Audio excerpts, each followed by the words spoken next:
Hello and welcome. I am Scrapperlock, and this is City of Heroes on the Everlasting server. I am with Silver Phoenix again, our martial arts super reflex scrapper, my main character, and we are doing a mission to defeat the Devouring Earth and to find Tanya Tyler. This cave stinks of mold and guano. Oh, that's wonderful. We breathe shallowly as we edge deeper into. Okay, I think we better use our sewer costume. Where we have a little face mask so we don't have to breathe in the smell. Um, so I haven't played this character in a couple days. I've been actually working with a friend of mine. He and I are old City of Heroes friends, and I played with him before here. I don't think I'm going to post any of the videos that I played with him. I did record a few of it. But we decided to do Praetoria, which is part of the Going Rogue expansion. In the first 20 levels, you're in a different area, the Praetoria, which is like an alternate Earth, Praetoria area. And it's got a cool story. I did not record it because I just needed to take a break from recording and play City of Heroes without narrating things. And so there aren't going to be any recordings of that, but the story content is interesting enough that I'm going to make another character and go through that solo just so that I can post it and people can see that content if they're interested. So it's been a couple days, and I'm a little rusty at this character because I've been playing a controller, and boy, that's interesting and very different. And I've gotten killed once in a team in a pair mission, not solo yet, but I've been done very little solo because we're doing everything together. We made up these two characters who are his character's name is Vibrata, and is a Sonic character, and my character's name is Infinity Lad, and he is a gravity / time travel character. And so we've been playing the two of them, and their brother and sister, and so it's been a lot of fun role playing and like teasing each other about what mom would say and things like that. And so I've enjoyed it a lot, but it's not something that I've recorded. So it's been a while. I haven't played my Scrapper since about 3 days ago, and probably gonna be a little bit rusty, but I should be fine. One of the things that's very clear to me is I understand martial arts really like the back of my hand. I haven't had to think about how to slot powers. I mean, other than like, do I want to do this now or next level? You know, like, do I want to slot stamina now or in 2 levels? Like, I know exactly, where I want to put my enhancements on this character, exactly how many, which power is the 6 slot, which one's the 3 slot, which one's the 4 slot. And I simply don't with the controller. And I was having a lot of trouble figuring out, well, what do I actually want to do with this character? It has some heals, it has some buffs and debuffs, it has a lot of control.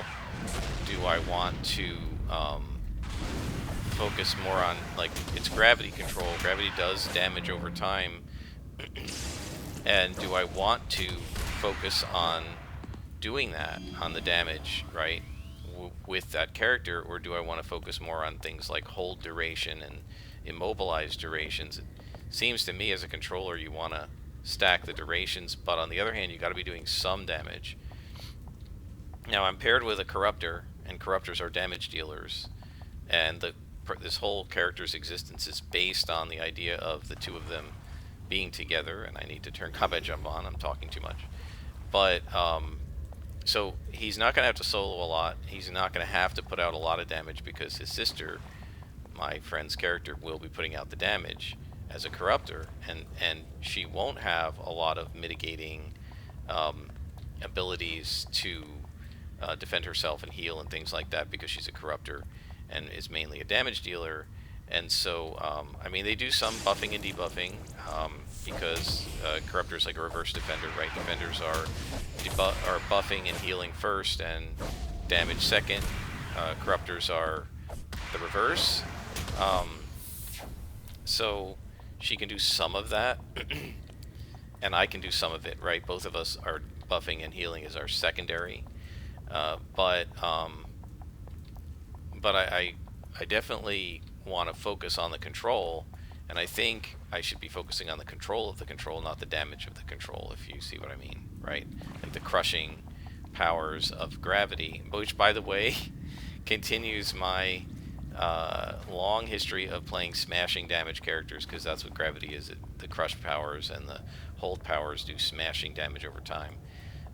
So that means that everybody's going to be resisting my damage type. So I'm going to be doing very little damage and resisting damage type. And he was talking about things like, well, he said, you know, I'll put like 1 accuracy, 1 hold, 1 endurance, you know, 1 recharge, and a couple of damage. And I said, to me, if I'm going to slot for damage, I want to 3 slot it.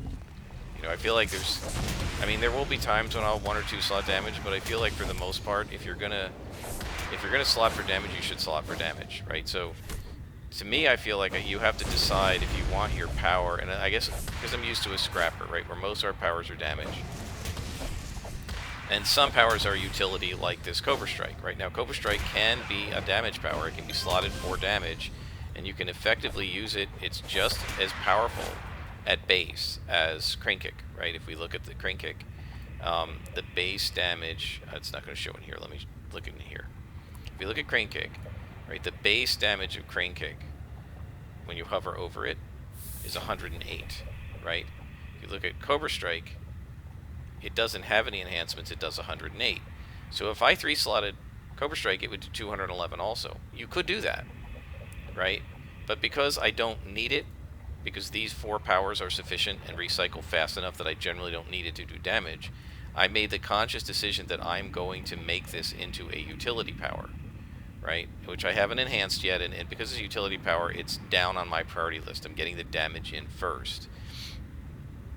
This is sort of a utility power because it's an AoE minor control, right? It does knockdown. And this is a stun, right? Now, Eagle's Claw also is a stun, and I could decide I want that to be my control power, but the thing is, Eagle's Claw,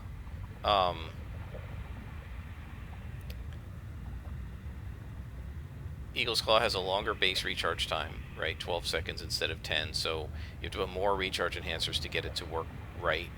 And also it does huge damage, so to me, I don't want to give up the damage that I would get from triple slotting this thing, because its base damage is so much higher at 144, is so much higher than the 108 of Cobra and Crane. So this is a damage power, these 3 are damage powers, and I've decided this is going to be a utility power for me, which means that I'm going to be slotting recharge, and I'm going to be slotting disorient duration. Now, I might throw a damage on there as an extra slot if I have it, but because I've made that decision, I'm not going to worry about slotting it for damage. So normally I choose, is this power going to be utility power, control power, whatever, in which case I'm going to slot it for that, or is this power going to be a damage power, in which case I'm going to slot it for that. Right? When I do Dragon's Tail, most of the time, I'm not trying to do damage to them. The damage is nice, but it's a bonus. When I do Dragon's Tail, most of the time what I'm trying to do is knock them down, so they can't do damage to me. Right? And so that means I want to definitely have extra accuracy on it, so that when I do the knockdown to get the control, I don't miss it. Right? So I definitely want to do accuracy. Right? Knock them down, and then he can't attack me. So I definitely want to do accuracy on it, and recharge, and endurance reduction. Damage is not my priority. Now, obviously, given the choice of doing no damage and doing some damage, I want to do some damage. But I'm used to deciding, is this a control power or is this a damage power? And if it's a control power, I'm not going to slot it for damage. So I think what I have to do is decide which, and I kind of did this with my Dominator, although Dominators are different because they do have attack powers in their secondary. With my Plant Thorn Dominator, I decided ahead of time which of my powers I'm going to slot for damage, I'm pretty sure, and which ones I was going to slot for control, for domination. And it's very similar. I mean, all controllers fundamentally are the same, and Dominators, their control set gives, usually will give you a single target immobilize, a single target hold. And now what's the difference? Immobilize roots you, but doesn't prevent you from doing your attacks, right? So if I immobilize this bedrock, he could throw rocks at me, but he can't punch me from there, right? And he can't run up to me. That's good damage mitigation for controllers, because because most mobs many mobs do more damage melee than range. Council and Sky Raiders are some exceptions, but these guys are much more dangerous in melee range than at range distance. And so you have a single target immobilize, a single target hold, an area effect immobilize, and an area effect hold on all controllers, as far as I know, and all Dominators. And so what I did, I believe, was because the immobilize isn't a full lockdown, right? They can still strike me back. It wasn't as important or critical to me to have the, have the control aspect, right? Longer immobilize is still going to let them shoot back at me. So I made sure I could stack it if I wanted, right? You hit an immobilize before it wears off, you hit it again. But then I went damage on the immobilize powers. With the holds, however, I believe I really went for like hold duration. So in particular, the single target holds, I think you want a slot for duration because you can then stack them, right? And beyond stacking, you can hold target 1, switch, hold target 2, switch, hold target 1, switch, hold target 2, and you keep 2 different guys completely locked down. Now, they're not taking damage, but they can't do anything to you while that's going on. And then you can do damage with your immobilize powers. That's what I'm thinking. That's my plan at this point. But I'm not sure. I'm going to have to just see how the other powers work. And one of the problems with the controller is so far most of the powers seem worth 6 slotting, except the one that just slows them down, maybe 3 or 4 slotting. But the heal for sure, I want to 6 slot that thing. And that's another question I said to him, like, because he's played Gravity / Time. He's got an alt that's like in the 30s or 40s, and it's Gravity Time. And I said, how do you slot the heal, because it takes a huge amount of endurance, right? And he goes, yeah, you have to give it an endurance reducer or something. Okay, well, my normal with a personal heal, right? Like Dull Pain, if you watch my tanker video, or Reconstruction, if you watch my or whatever it's called, if you watch my willpower based Stalker video, which I haven't even posted any of those yet. But those powers, my normal MO with them is I automatically 6 slot them, and I triple slot for recharge, and I triple slot for heal, so that you go from like a quarter to a 50% heal, and you go from like recharging every 3 minutes to recharging every minute and a half, so that you can use it a lot, right? And so I said to him, well, what do you sacrifice, right? Because my normal, this is like every 18 seconds, I think. So my normal instinct, it's doing right now, it's doing at low level, it's doing like 20 healing, and then a little bit, and then like 5 heal over time. So it does 20 in a burst, and then 4 ticks of 5 more, so it does about 40 healing, right? So my normal thing to do would be to triple slot that, so it does 80 healing. Now, of course, it's going to change with level, but just to give you a perspective on how much, right? To double it. And then to get the recharge, to triple slot the recharge. And I hear a glowy. Triple slot the recharge so that I can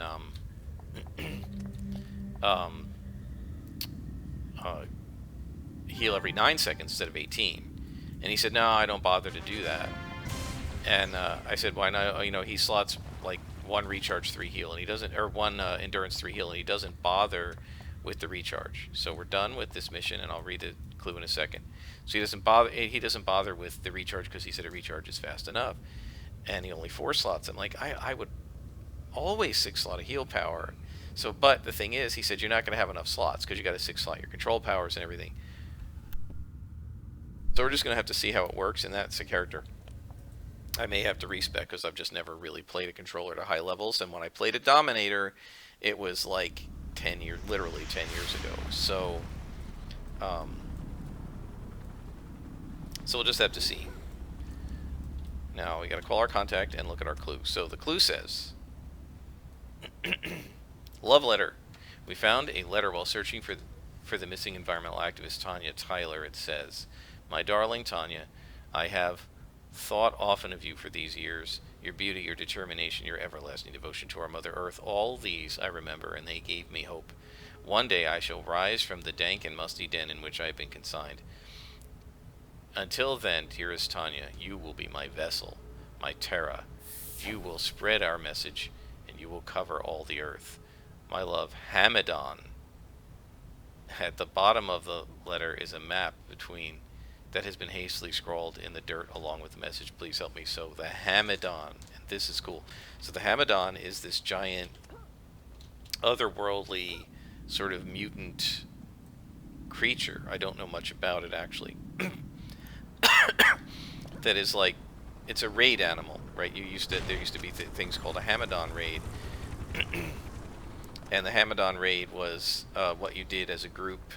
It was like the level 40 endgame content when there was only level 40 as max, and then it stayed the ending content for a long time, even when level 50 was max, until they brought in some of the endgame, like the Incarnate Trials and stuff. So it was very weird because the endgame content was like level 40, even though you could go to level 50. It was very strange. I never did a Hamadon raid. It used to be you needed 8, I think it was 8 teams of 8 to do it. So I never did it. And is it calling Nelson around here? I think she is. There she is. The reason I'm looking for her, actually, is to just sell the scrap. Because we don't need it. We now have 22 million influence. So, yeah, I don't know. It seems like this creature is, this like, uber monster is in love with her, which is really weird. What is this then? A love letter? To Tanya Tyler from the Hamadon, the Devouring Earth are always talking about. How strange and how disturbing. I think you had better go after this woman right away, Silver Phoenix. So, she says, time to go to work. I think I've been down where the Devouring Earth have Tanya. You've got to rescue her. So we're going to go rescue her, and she's in King's Row. This is why I came here first, because I knew we were going somewhere. So there's King's Row. There we go. Somebody sent me a tell.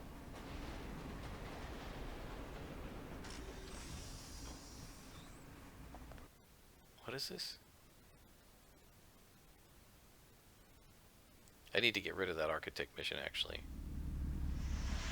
Send a comment to the author, optional. Not too bad.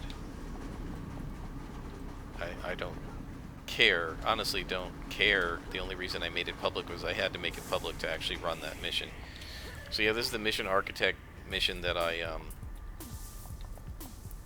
let's go back to our normal costume. The mission architect mission that I created when I was trying to see what the fastest rate of gain of XP was for my character in the 30s, and it was +2 or +3 missions. +4 is just too slow. And in fact, I didn't even finish the +4 one because it was just frustrating. I would have had to keep going out and getting inspirations and stuff while playing it. So let's see, we don't need all these. Let's put that over there. Put that over there. Okay. Yeah, I'm not sure what inspirations to carry as my controller either, which is really funny. But at the end of the night last night, I was getting really tired. Like, I actually was, my eyes were getting heavy, and I almost like fell asleep during the last mission we were doing. I mean, I was really getting punchy. And I said to him, okay, I gotta stop. And it wasn't very late, it was only like 10:30 at night. But I was really tired because I'd gotten up early the morning before, and he and I had stayed up until after midnight the night before, making up our characters and doing the low-level missions. And so I had told him, look, I had just said in the group chat, we were standing near the alternate version of Miss Liberty called Praetor Duncan, who leveled me up, you know, and was the trainer. And we were standing there talking, and I said, look, I'm going to go. And I had just said that to him. Like, literally just said, I'm going to go, and I was waiting for him to acknowledge that I'd said that, and then I was going to log off, and I was going to go to the train station and, you know, to do my day job and start working on that day job badge for the character, because I like the day job badges. And also when you're logged off in a day job location that's not just the open map, you make less, you get less patrol XP, and I don't want patrol XP. As you guys know, I don't like leveling too fast. Although I can't turn XP off because we're leveling together, and so I can't let him get too far ahead of me. So the two of us were standing there, and I had said, look, I'm going to log. I'll see you tomorrow. And I was waiting for his response. And somebody, a total stranger, came by. I think it was only like a level 15 character, but whatever, and tried to trade with me. And you get this little window that says, so-and-so wants to trade with you, yes, no, and I just said no.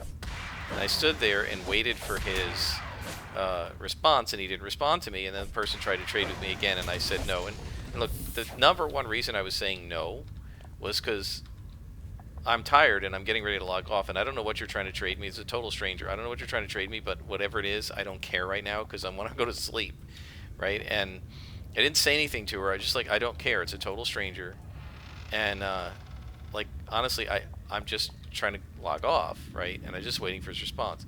So he said, okay, see you tomorrow. And I turned around and went to the train station. And as I got to the train station, he sent me a teller, actually said in group chat, because I hadn't logged off I hadn't, disconnected from the group yet. He said, did this person try to trade you influence? And I was like, yeah. And he said, why did I said, I guess, and he said, why didn't you take it? And I guess he took it, right? And I said, because I don't want it. Like, I didn't know she was trying to trade me. I suspected she was going to trade me something that she didn't need that would be worth influence, whether it was salvage or... Why is this not... Whether it was salvage or, enhancement recipe or whatever, he's basically said, like, so why didn't you take it? And I said, because I don't want it. Like, I don't want influence. Why wouldn't you want it? Right? It's influence. I said, well, because I didn't earn it. It's not like I didn't earn it. He said, well, it's just influence. So we then proceeded, while I was trying to go to sleep, to have this debate about, and I said to him, well, look, if she offered you enough XP to get you we were 10th level, to get you straight from 10th to 30th level right now tonight, would you take it? And he said no. And I said, well, that's the same reason I'm not taking the influence. And he said, yeah, but that's just influence. And I didn't have time to argue. I said, look, you want to take it, take it. I'm not stopping you. He said, yeah, I already took it. Okay, that's fine. I'm not stopping you. Well, why won't you? It's just making the game harder if you don't take it. Well, yeah, it makes the game harder. It's too easy. If you just trick yourself out. This is the thing. The game was not built. Now, Praetoria is different. It is actually a little harder in the early 20s. But the game was not built expecting you to be fully tricked out with SOs at level 22 the instant you can get them. It really didn't. It really didn't expect you to do that, right? Because most people couldn't afford to do that when the game came live. So this is why, like, pretty much the second I moved up, I waited a little while, but this quartz thing this Karen thing is making it is buffing him or something. Hate these things. The reason the game gets too easy and everybody has to set it on +1 and +2 and +3 is because the developers did not expect everyone to be fully tricked out with a full and complete set of SOs at level 22. You weren't supposed to have that until like now, right? And it gets harder in the 30s. And so what happens is you have people setting it on +1. It used to be that you had to set the game on +1 now, like in the late 30s, early 40s. And the reason that it wasn't scaled right was because they didn't test the upper level game before they launched, right? They had sort of sketched it out, but it wasn't ready, and they had to launch because they needed money, right? And so I'll go ahead and take a knee here just to get the endurance back. And so all the content up until now is pretty much appropriate in difficulty. Once you get into the late 30s, it gets too easy because finally, as you get to this level, in the normal course of the game, you have enough influence to buy a full set of enhancements and have them be green, +3 to your level, +2 to your level. In the launch version of the game, when the game first came out, in the 20s, nobody could afford a full set of SOs. People used to run with Dios through the 20s so they would have enough influence in the 30s to buy SOs, right? And so the game doesn't ramp up the difficulty fast enough. If you just buy invention enhancements, they're as good as an SO and you keep them forever, right? And so it's really not meant to do that. Now, I didn't want to have this whole conversation about that with him, right? Because I was trying to go to bed. But as you know, like, Silver Phoenix has 10 million influence that she's not supposed to have. So she has 22 million. She's really supposed to have 12 million. I got 10 million from somewhere. I don't know where. I still don't know where, right? But I am never going to get this down below 10 million. At least until she's 50. Why? Because I didn't earn that 10 million influence. And I don't see the point of giving it away, but I didn't, because I have it and, I can use it later to do things after she's level 50, and also I could use it on my lower level characters, right? If I want to, if it turns out that that this character, Infinity Lad, while teamed with his sister Vibrata, she's got a full set of SOs and I can't afford them, and it's gimping me and it's making me be a drag on our team, yeah, I'll have Silver Phoenix send him some orange salvage um, to sell and get some influence so that he can keep up with his sister. But under normal circumstances, no, I'm just going to play the game naturally. And he said, well, would you sell salvage if you had it, right? Like orange salvage. I said, well, first of all, Silver Phoenix has a whole vault full of orange salvage that I haven't sold because it's just ridiculous the amount of influence she has. You don't need it. But second of all, I don't consider selling salvage for 100,000 XP influence as sort of tainted, if you will, as I consider just taking a trade from somebody. Why? Because I earned the salvage, right? If I've got an orange salvage, I've got it as a drop. This guy drops the salvage, it's orange. Okay, I earned that. I earned it by defeating him. There's a small chance every time you defeat a boss that he's going to drop an orange salvage, and if you defeat enough bosses, you get the salvage, right? Same thing with an enhancement. I don't mind selling a dropped enhancement for influence because I earned it, right? I got that enhancement by defeating somebody. But if you just hand me an enhancement, I didn't earn that enhancement. If you just hand me an orange salvage out of the blue as a total stranger, I didn't earn that salvage, right? It's not like we were on a team together, and here's Tanya. It's not like we were on a team together, this other player and I saved her life 3 times, and she goes, oh, you were so awesome to me, you earned my gratitude, here is some orange salvage in gratitude. She just is a total random person handing me influence. Why? I didn't earn it. I like to earn things, guys, and I feel like I didn't earn anything when somebody just hands it to me. So that's enough of a rant about that. Tanya's story. It's true, I know Hamadon. I did know Hamadon. Back then, he was Hamadon Pasalima, a molecular biologist. Oh my gosh. Hamadon was a person? I thought Hamadon was like an alien. He was so passionate, so concerned about the world. We fell in love. But I haven't seen him in years. Not since our first raid on Paragon Technological Institute. Yes, I was there. Hamadon used the facilities to create something called the Will of the Earth, a colony of sentient bacteria with the ability to warp living material on a molecular level. When the heroes came to stop us, I lost track of him. I guess I always assumed he had been killed. No, he wasn't killed. The bacteria must have consumed him and turned him into a gigantic monster. And now he's, I guess, making Devouring Earth? And I had forgotten all about this guy. I'm sure I've done this story arc before. In fact, I'm certain I have. But I did not remember this part. That is really cool. And totally unexpected. I mean, I knew the Hamadon was this monster, but I didn't realize it had been a person. Which is pretty cool. Alright, so we're going to beat these guys up and then head out with our mission completion.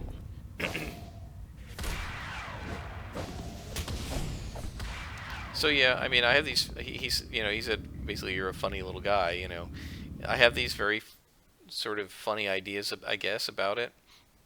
People farm influence, they go into the architect and get influence,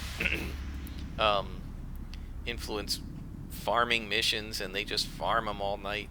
Like, I don't know, I just don't like doing that. It's so divorced from the way the developers initially intended this game to be played, and I know the developer team changed, and they changed the way they expected us to play, and they adapted to the way players were playing the game, but I'm trying, when I play this, I try to stay true to the original way the game was meant to play, not for any moral reason, just because I prefer it. I enjoy it. I think it's a lot more fun to play it the more vanilla way. Anyway, let's call our contact, Ginger. And she says, well, Silver Phoenix, it looks like the Devouring Earth has a much more personal interest in Ms. Tyler than we realized. I'm having her taken to the lab. Hopefully the doctors can stop her transformation before it's too late. Let me ask about available missions, and she says, the Devouring Earth is raiding another drug lab. I need you to stop them from stealing more chemicals.